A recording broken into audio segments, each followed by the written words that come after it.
Hello everyone, artist Charles Wolf here. Let's get to some painting today. Fall is in the air here in beautiful Raleigh, North Carolina, and all the trees are turning to lovely golds, oranges, reds. And so this painting sort of captures the spirit of fall, I think. It's a great little abstract to do, and this is an abstract study. I'm doing it on a 16 by 20 inch canvas. Ideally, I think a painting like this would look fantastic on a bigger canvas, like a 5 foot by 5 foot canvas, a really big piece. Have these colors be extremely bold and you can get lost in them. I think it would look really, really great. So if you're going to recreate this piece, try a larger size. It's pretty free form, and you really can't make too many mistakes with an abstract like this. Kind of do whatever you like. And so I really recommend trying it on a bigger canvas, especially if you haven't done one before. Break out of your comfort zone, do a large piece, do a large canvas, and just have fun with it, because you really can't mess this up too badly. Alright, we're going to start today with putting in some cadmium yellow. I'm only going to be using 2 colors, which makes this piece a lot easier to paint. I'm using cadmium yellow and cadmium red, and that's it. Those are the 2 colors. I have a bit of cobalt blue on my palette, but I'm not going to be using it today. Just the red and the yellow, and of course that makes the nice orange.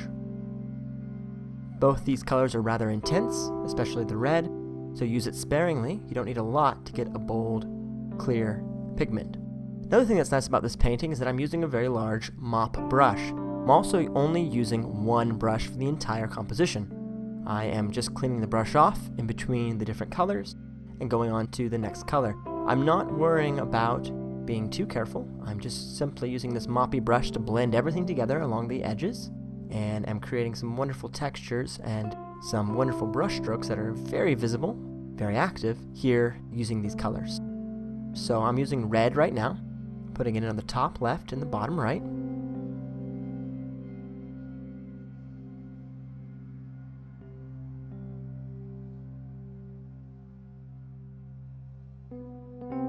Bit more of the yellow and some of the orange. Blend into the yellow above. Now grab a bunch of the yellow and blend upwards. It's all about getting this to flow and look dynamic. More of the red and the orange here, just blending, using that big old mop brush. It's a great brush for blending. I love it.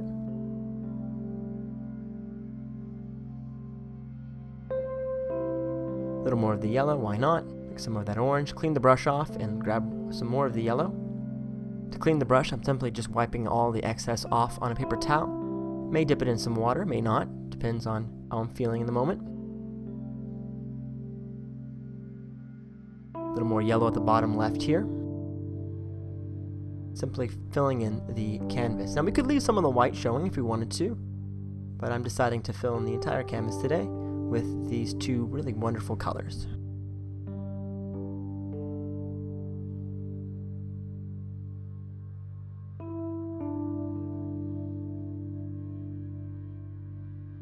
Back to my orange mix between the 2 colors.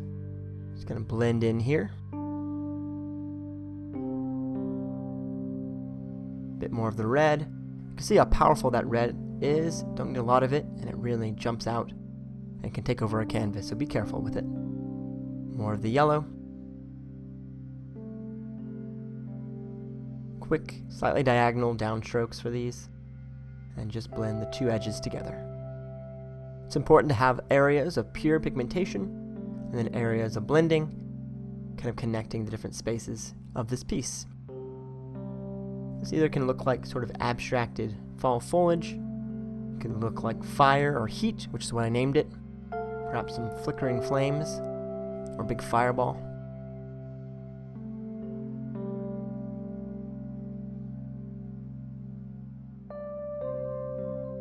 We're just enjoying playing with the colors and putting it onto the canvas. We're not worrying too much about being too exact with this. Continuing here to blend with my mop brush, merging the yellow with the red. A little more yellow there. Just covering up all the white of the canvas.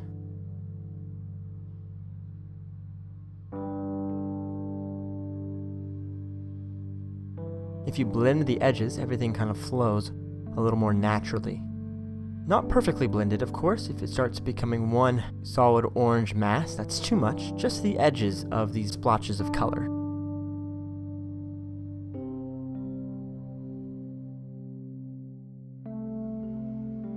Here's some more of the orange mix, filling in the bottom here.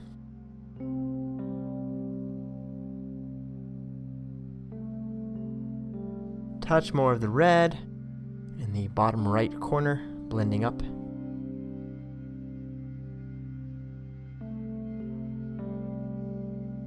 As this painting dried, the orange sort of came forward and the red subsided a bit in intensity. Just that wet red color really jumps out, especially on my camera.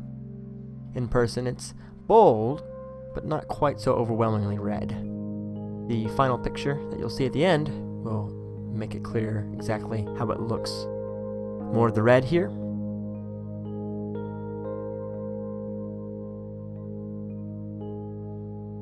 Just blending together. Now that I have the whole canvas covered, it'll just be a matter of blending certain elements together. One block in the middle is a little bit too triangular. I want it to be a little more organic and shifting, so we'll adjust the top of that triangle there, blend it out, change the shape a bit.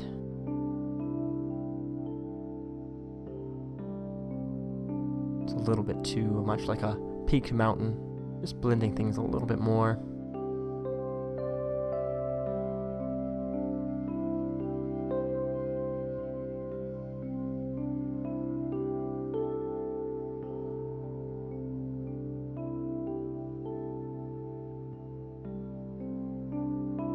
Not too much now, just a little touch, a little dab here and there. If you start blending everything together, it's going to become rather boring looking, so you need some contrast for interest. Keep that in mind. More of the Cadmium Red, right in the center.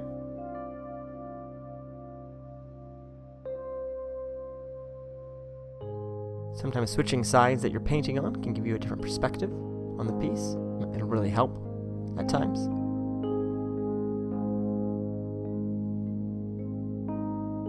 Back to my Cadmium Yellow, lots of yellow through here, pulling upwards.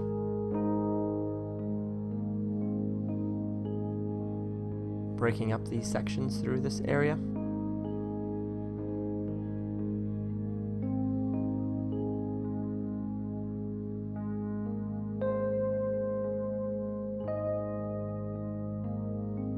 It's nice to have a layered effect with the colors. What's in front, what's behind, playing with that perspective.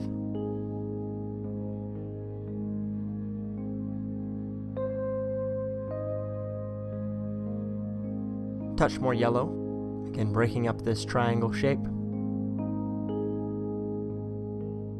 Pulling outwards.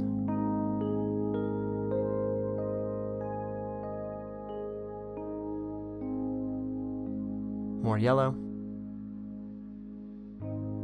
That's better. Thank you so much for watching. Hope you enjoyed this painting lesson. I'll be back soon with more paintings for you. You can follow me on Twitter at ArtImpulsive, on Facebook at Impulsive Artistry. Subscribe to this channel, and I'll be back soon with more painting lessons.